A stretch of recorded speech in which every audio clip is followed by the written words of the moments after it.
Hi అండి, అందరికీ నమస్కారం. Welcome to Chaitu's kitchen. మనం ఇవాళ అవిసె గింజలతో హెల్తీగా లడ్డు ఎలా తయారు చేసుకోవాలో చూద్దాం.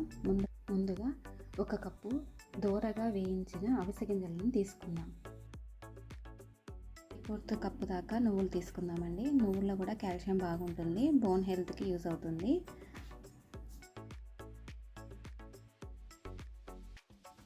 తర్వాత 1/4 కప్పు దాకా వేయించిన పల్లీలు తీసుకున్నాం. పల్లీల్లో ప్రోటీన్ ఉంటుంది.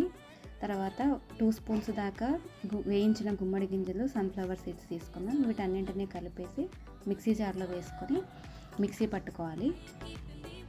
పల్లీలు కానీ, నువ్వులు కానీ, అవిసె గింజలు కానీ వేయించుకునేటప్పుడు సిమ్లో పెట్టుకొని జాగ్రత్తగా నెమ్మదిగా దూరగా వేయించుకోవాలండి. అప్పుడే మంచి టేస్ట్ వస్తుంది.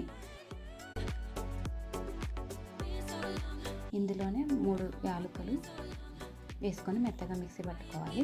ఇందులోనే 1 కప్పు మీద 2 స్పూన్స్ దాకా ఎక్కువగా బెల్లం వేసుకొని మెత్తగా మిక్సీ పట్టుకొని ఉండలుగా చుట్టుకుంటే అవిసె గింజల లడ్డు హెల్తీగా, పిల్లలకి కూడా ఎంతో నచ్చే హెల్తీ స్నాక్స్ రెడీ అవుతుందండి.